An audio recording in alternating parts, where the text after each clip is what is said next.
politician. Joining me is the Shadow Business and Trade Secretary, Andrew Griffith. It's interesting. Very good morning to you. Thanks for joining us. Interesting discussion that this morning. I guess it also brings into question the ability of Heathrow to execute on the path in front of them. Should it weigh as a factor in the government's mind as to whether or not Heathrow's capable of expansion to a third runway? Well, it's not hugely fashionable, but I don't want to rush to judgment. I'm hoping we'll find out in the coming days, really quite quickly, exactly what happened. I worry a little bit about a general risk aversion. You know, one of the challenges we have is that sense that nothing works, our infrastructure's old and creaking, and are people so fearful of being sued? Has the expansion of the legal system actually chilled risk-taking in this country? We'll have to find out what exactly happened in this case. Interesting whilst you're here, because your constituency's near there. Do you support the expansion of Gatwick? Done in the right way, yes, but there are real issues, for example, about the train infrastructure. My constituents obviously rely on the train. There's very little public transport other than trains, and if you can't get the right train system to work, then that would be a challenge. There's also challenges about noise and how you combine flights with people's right to have quiet in a very rural part of the country. Let's talk about the spring statement and what's to be expected. I mean, largely, the gist of what we expect is cuts to public spending. Is that something that you're likely to support as a party? Well, we always support spending taxpayers' money wisely, and so if there is the opportunity to pare back the size, not just of Whitehall, but this, vast number, the quangos, the arm's-length bodies, then that is something that we support. We need this country to grow. We are not growing. We're in a recession on a per capita basis, thanks to the choices the Chancellor made in her last budget. This one's an emergency one to repair some of the damage from that. So I was going to say, if we go on a per capita basis, then we were in a recession for the last 18 months, I think, of the Conservative government. But I had this argument with the Shadow Chancellor last week, so perhaps we can save time on that. In terms of the size of the civil service, it's crossed 500,000 people. So if there's an announcement to pare back on that, how do you sort of balance supporting the gist of it, if that is indeed what you do, but being fair to those civil servants who I guess your government hired? You've got to do it in the right way is the answer. I mean, it's never good to do these things on the back foot. There's a very good case for restoring more accountability to Parliament, having fewer arm's-length regulators, to allow this economy to grow. And if as a consequence government decides to stop doing some things or to make do with fewer people, then that's a good way of approaching it. What is wrong is to do these things on the back foot. It's like welfare reform. Everyone knows there's a real challenge in getting people into work. The government at the moment is jamming through, it's going to be in the House of Lords this week, a 117,000-word piece of red tape that's going to make it just really hard for employers to take a chance on people and give much more rights for trade unions to have paid time off, mostly in our public sector. So you've got one hand that's slowing down the economy, making it harder to get people into work. The other is the Chancellor coming along, trying to fix the damage of her own choices and trying to get more people into work. It just doesn't add up, which is why we are saying she's made bad choices, and that's what we're going to hear on Wednesday. The OBR holding up a mirror to some of the choices she's made and saying even on her own fiddled books, she's lost all of the headroom that she had and some.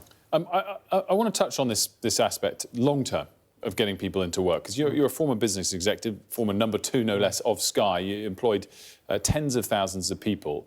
There are 7 million inactive working age adults in this country and some 800,000 job vacancies. I mean, they should be able to be filled quite quickly. Why isn't that happening? I mean, this was a problem throughout your government as well. So I'm just interested in your take as a former business leader. You've got to make it worth employers taking a chance on somebody. Often that's the young who haven't got a track record.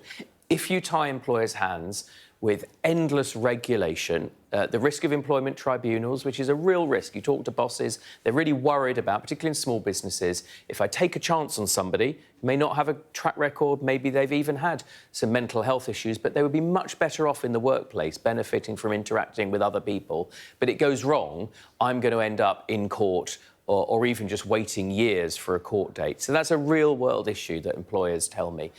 There's other issues as well about the welfare system and some things about what we can do better in skills, get people ready for work. But what you shouldn't be doing is making it harder, that journey from not working to work, harder by putting more and more red tape and obligations on employees, or the jobs tax, which is very regressive and means that employers are paying far more national insurance for starter jobs, often in retail and hospitality. But I don't know exactly what the numbers were last July. 7 million inactive workers, 820,000 vacancies. But they were close. I'm not saying this has happened overnight, no, to be but they clear. were close to that mismatch.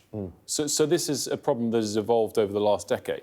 Correct. It's a problem that's emerged over a significant period of time. And you know what? It's not going to be a problem that we can solve through immigration. Immigration has been far too high, and that's almost been the palliative that has kept the economy going. That's the wrong way to run an economy. It's why you have to get a grip. It's why we were doing things like the Rwanda offshore processing deterrent so that you could get back to having jobs for everybody in our domestic workforce and not having to plug the gaps with immigration. If you, as business, in the business brief, if you were business secretary looking at how to make sure we get a trade deal with the US, would you consider scrapping the digital sales tax if that was one of the things they would like to see happen?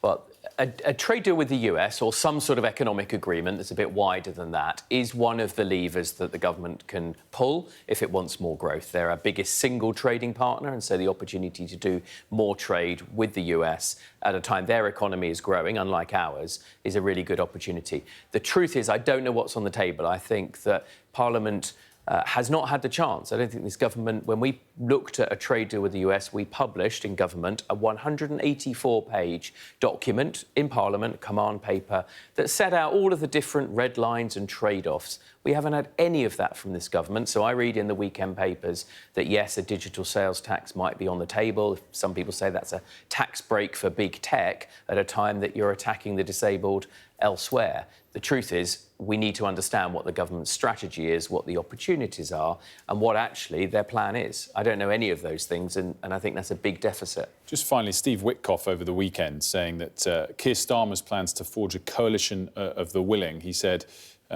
criticising it, that I think it's a combination of a posture and a pose that's being simplistic. It's a notion that we all have to be like Winston Churchill. What's your response to that? And I guess by implication of how Boris Johnson operated towards Ukraine as well. Look, I don't know about the personalities, and we should play the ball, not the man or the comments here. I think the key thing that I take away from all of this definitely changed stance, this vibe shift from our long-standing security partners in the US, is that we have to do more ourselves. That's why my party says we'll increase defence spending to 3%, would have increased spending to 3% over the life of this Parliament. If we're all honest, you know, we're going to have to probably do more. Your manifesto pledge was 2.5%. And we've subsequently said, in response to changed circumstance, we've said that now needs to be at least 3. Many would say even then we need to go further, and we're still waiting for this defence review. I haven't got sight of that, you haven't, but the government has deferred the defence review. We really need to see that. Then we need to start money flowing, and we're going to have to do more, not fully to stand on our own 2 feet, but with partners. But we absolutely need to bring more to the table in the face of these sort of comments. Andrew Griffith, it's good to see you this morning. Thanks for joining us.